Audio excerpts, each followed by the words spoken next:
Happy Monday, everybody. Hope you had a great weekend.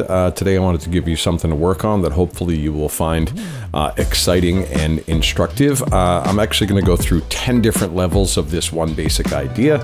So depending on what your skill set is, hopefully you can get something out of this. This is an exercise that I give to pretty much all of my private students.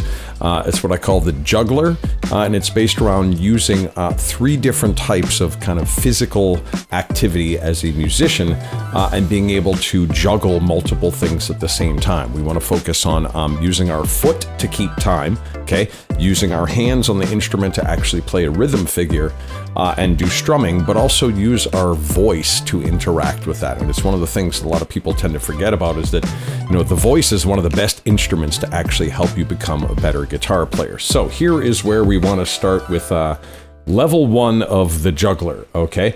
I've got my foot keeping time, okay? So I'm tapping my foot and I'm doing 1 and 2 and 3 and 4 and, okay? My hands are going to be strumming using the same kind of grid rhythmically, okay? 1 and 2 and 3 and 4 and then I want to use my voice to keep track of that, okay? I actually want to, count out loud as I'm playing 1 and 2 and 3 and 4 and. So the basic kind of schematic for the starting point of this exercise is just to strum and count and tap your foot to a measure of eighth notes, right? So just 1 and 2 and 3 and 4 and pretty straight ahead, okay? Pretty much anybody who knows a G chord in this case, okay, can play this one basic rhythm figure of 1 and 2 and 3 and 4 and. Here's the first thing we want to do. We want to be able to isolate any one note within the measure and put emphasis or put an accent on that sound. So let's say we decide to start with, the first beat of the measure. Okay, with my voice, I want to count that beat 1 louder, okay, using dynamics. And with my strumming, I want to strum that one location louder. So now I'm going to have 1 and 2 and 3 and 4 and 1 and 2 and 3 and 4, okay? Now you could take this same idea and also make it more of a staccato sound by strumming or vocalizing just the accent point. Okay, so now you'd have 1 and 2, 4, 1 and 2 and 3 and 4 and 1. Okay, so I'm playing just the accent. You want to repeat that process on every note within the bar, okay? So if I move over to the next note in the measure, which would be the and, okay? If I'm thinking staccato as far as the duration of my strum and also my counting, you can vocalize this by using a dynamic accent with your voice and going 1 and 2 and 3 and 4 and 1 and 2. Or you could just count the and, okay? Same thing with the guitar. I can use a dynamic accent and go 1 and 2 and 3 and 4 and get that and louder, or I could just play the and by itself and go 1 and 2 and 3 and 4 and 1 and 2 and 3 and 4 and 1 and, okay? And I want to repeat this process once again through every part of the bar. So if I moved on to beat 2 and I go 1 and 2 and 3 and 4 and 1 and 2 and 3 and 4 and 1 and 2, all right? Isolating just beat 2. What if I do the and of beat 2, okay? So 1 and 2 and 3 and 4 and 1 and 2 and 4 and 1 and 2 and, okay? If we keep going, we can do beat 3 in the measure. So 1 and 2 and 3 and 4 and 1 and 2 and 3 and 4 and. If we move over to the and of beat 3, so 1 and 2 and 3 and 4 and 1 and 2 and 3 and 4 and. If we move over to beat 4, okay, getting towards the end of the measure now. So 1 and 2 and 3 and 4 and 1 and 2 and 3 and 4. And then finally, the last strum of the measure, the up strum or the and on beat 4. So it would have 1 and 2 and 3 and 4 and 1 and 2 and 3 and 4 and, okay? So the basic idea here is to isolate one rhythmic location in the bar and associate your voice and your strumming with that accent so we can hear kind of that spike or that pulse, okay? Now we want to take this same idea and say, all right, well, what happens if I decide to repeat this process, but I have an offset between my voice and what my hands are doing, okay? So this would be the second level of doing the Juggler, okay? I still want to keep my foot tapping to the pulse, okay? But here's the tricky part. Notice what I have written for a voice accent, okay? My voice, I want to go 1 and 2 and 3 and 4 and 1 and 2 and 3 and, while my hands still emphasize beat 1, okay? Now here's the weird thing about this. when you're counting this top line, you're going to want to strum that. Okay. A lot of times when I give people this exercise, they end up doing this. They go 1 and 2 and, okay, because they end up strumming where the vocalization is, as opposed to just strumming beat 1. So the voice is 1 and 2 and 3 and 4 and 1 and 2. And with an accent with the vocal, okay? But with my strumming, I still just want to play beat 1. So, and,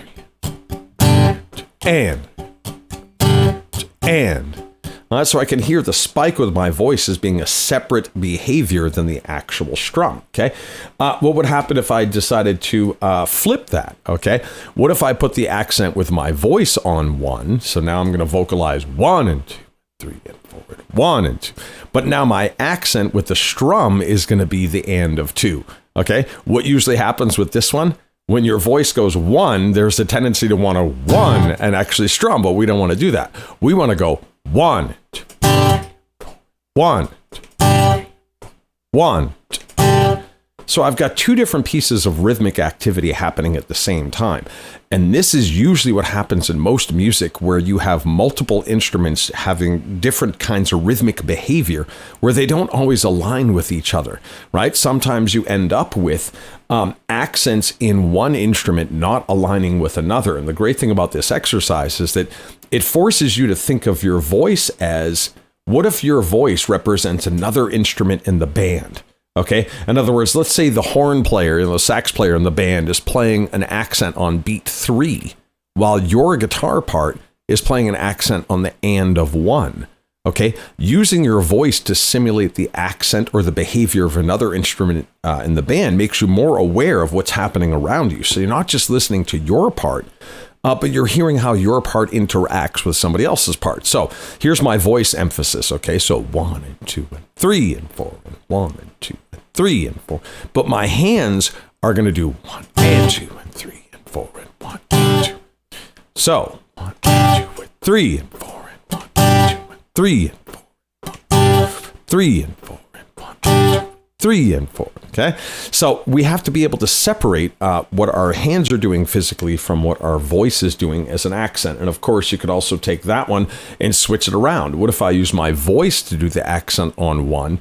And what if my hands strumming the chord do the accent on 3? So now my voice is going to go 1 and 2 and 3 and 4 and 2. And while my hands are thinking 1 and 2, 3 and 4 and 1 and 2. So, and 2. 4 and 1 and 2 and 4 and 1 and 2 and 4 and 1 and 2. And the hard part, once again, is to fight the urge to, when you accent a rhythmic location with your voice, fight the urge to strum where that is, and vice versa. Okay, a lot of times when your hands strum 3, what do you want to do with your voice? You want to accent that as well. So we're trying to separate these two pieces of behavior. Okay, here's level 3 of this exercise. Take one of these combinations of rhythm figures, and instead of just vocalizing the count, okay, because I have a lot of people say to me, they're like, you don't actually sit there on stage when you're performing and go 1 and 2 and 3. No, I don't. But you know what? A lot of times I am doing. Almost every band I sing in, or every band I play in, I'm usually singing a harmony part with somebody. And a lot of times the harmony part that I'm singing rhythmically does not always align with what I'm doing on my instrument.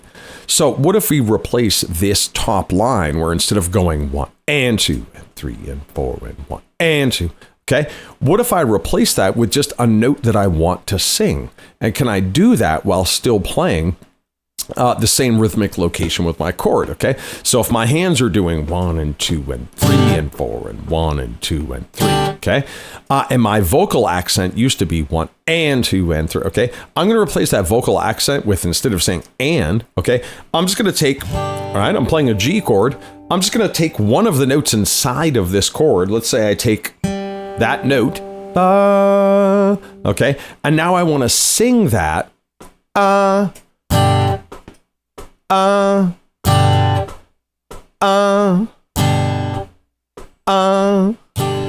I'm singing on the and of 1 and then playing on beat 3. Okay.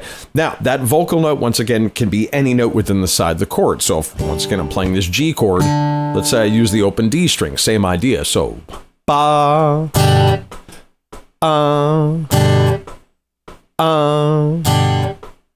All right, so you want to be able to vocalize, and you don't have to be a great singer. The point of this is really much more about rhythmic separation between your foot is keeping the pulse and the beat and the timing and the meter together. Your hands are playing a rhythmic figure with a specific accent, and then your voice is responsible for a separate accent. Once again, juggling all three of those things at the same time.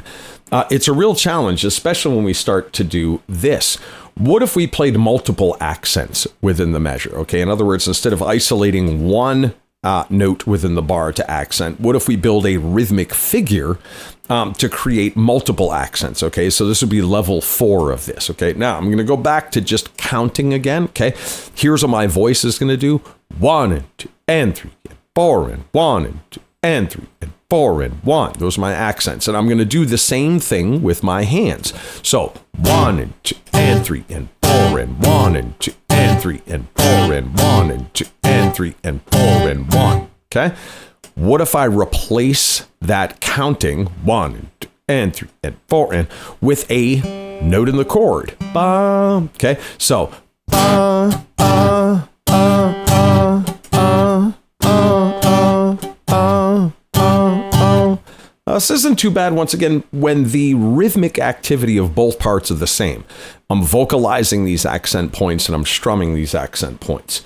What gets really challenging is when you decide to do, and I'm going to play this one in a second, but when you decide to do two different types of rhythms simultaneously. Okay, before we get to that, let's say this was another rhythm figure that I was going to practice vocalizing as well as strumming. Okay, what's the top line? Well, if I do it as a count, it would be 1 and 2 and 3 and 4 and 1 and 2 and 3 and 4. And then the same thing with the hands: 1 and 2 and 3 and 4 and 1 and 2 and 3 and 4 and. Okay, if I replace the vocal count with a note that's in the chord, ba. Okay, so 1 and ba,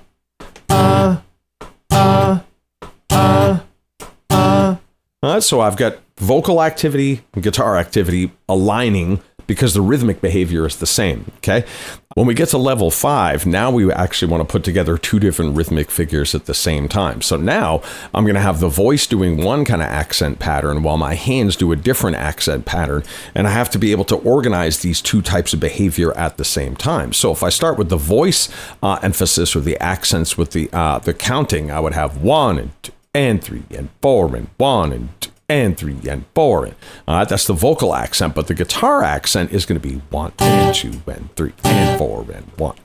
Now, if I was just strumming this and then using my vocal accents to imitate it, right? So 1 and 2 and 3 and 4 and 1 and 2. That's not too bad because it's the same behavior between vocal accent and guitar accent. But what happens if I want to count a different accent pattern? 1 and 2 and 3 and 4 and 1 and 2 and 3 and 4 and 1 and 2 and 3 4 and 1 and 2 and 3 4 and 1 and 2 and 3 4 and 1 and 2 and 3 4 and. Okay, now I'm strumming one kind of accent pattern and vocalizing another. Okay, what if I take that top part, okay, which is where, once again, I've got a vocal accent and I don't want to do the numbered count of 1 and 2 and 3 and 4 and go back to changing that into a note again. Ba. So can I make that top line instead of 1 and 2 and 3 and 4? Can I make it bum, bum, ba, ba, bum, bum, ba, ba, bum, ba, ba, bum, ba, ba, bum, ba, ba, bum, ba. Right? Each one of these parts individually is not difficult, but this is a great example of what I like to call 1 + 1 = 3. The top line is one kind of rhythm figure for the voice, okay? The second line is a rhythm figure for the hands. But those two things together create this third thing that is far more difficult than the individual parts if you practice them one at a time, okay? Here's where we can make this even trickier. Here's level 6 of this. Take that top line where the accent pattern is, and instead of just doing one note from the chord, take these accent points and make a melody out of it. Okay? In other words, instead of 1 and 2 and 3 and 4 and hitting those accents with one note, what if I played if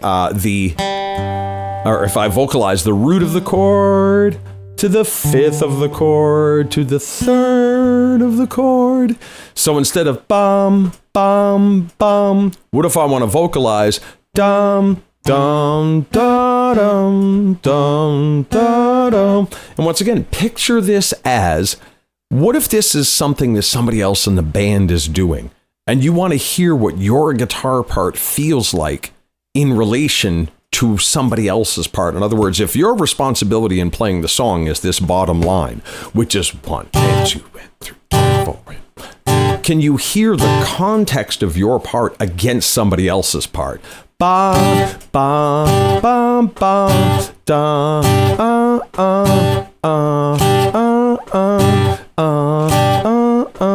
It's a great way to kind of raise your awareness of what are the other instruments in the band doing while I'm playing my part. All right. In other words, don't get so stuck on your part that you forget to listen to what's happening around you.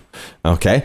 Now, you can also, once again, take this idea and do other types of kind of melodic sequences based around this one accent pattern. But it's really all about, once again, juggling the ability to have your hands do one thing and then have your voice do something else. Okay. And once again, being able to change this vocalization into more of a melodic sound, that would be level 7 of this. Okay. What if we decide to move to level 8 with this and take the guitar aspect of this, okay, take the rhythm accent figure that we've got on the bottom and do a chord progression with it, right? I've just been strumming a G chord, okay? Well, what if I went from a G chord with 1 and 2 and 3 and 4 and 1 and 2 and 3, okay? But I move through a chord progression and I go from a G to an A minor, G to A minor. Could I still vocalize the accent pattern on top of that? 1, 2, and 3, and 4, and 1, 2, and 3, 4, and 1, 2, and 3, and 4, and 1, 2, and 3, and 4, and okay? And could I even do that with a melody? Okay, let's say I decide to, over the G, vocalize that note of the chord, and then over the A minor, vocalize that note of the chord. Okay, so now this would be level 9. Okay, change the count of 1 and 2 and 3 and 4 and to an actual melody of bum dum dum dum dum dum dum dum dum dum dum with the chords bum bum bum bum bum bum bum bum bum bum bum bum. All right. So now I'm thinking of a melodic and rhythmic behavior with my voice that is contrary to what my hands are doing. Okay, doing those two things at the same time, pretty tough. Finally, here's level 10. Still using my G to A minor chord progression. Take the top line and instead of just singing a single note, sing a couple of notes. Build an actual melody out of this. All right, so maybe over the G chord, I'll sing dum bum bum. And then over the A minor chord, I'll sing dum bum bum. So bum bum bum bum bum bum bum bum bum bum bum bum bum bum bum bum bum bum dum dum dum. So I'm really trying to be able to separate behavior with the voice and behavior with the guitar and then glue it all together with the foot, okay? This gets kind of crazy when you start to realize that there are all kinds of ways to create a rhythm figure for your voice and then a contrasting rhythm figure with your hands. And then you try to play the two of those things against each other. Okay, it really helps you develop rhythmic independence and most importantly, an awareness for the parts that are happening around you. Like what if, once again, because a lot of people say to me, you know, it's like, you're not really going to go out in public and go 1 and 2 and 3 and 4. No, but I might have a bass player in the band who's going doom, doom, doom, doom. What if this was the rhythm of the bass line? I want to be able to vocalize the rhythm of the bass line while I'm practicing my guitar part. So even if my guitar part, once again, is just these accents, if there's a bass player playing a contrary rhythm against that, I should be able to sing that bass part because then I can hear my part against that bass part, okay? There are actually way more levels of this juggler exercise that I have besides these 10, but I think that should be enough to keep you guys busy for now. Any questions or comments, leave them below, and I will be sure to get back to you. I'll see you guys next time.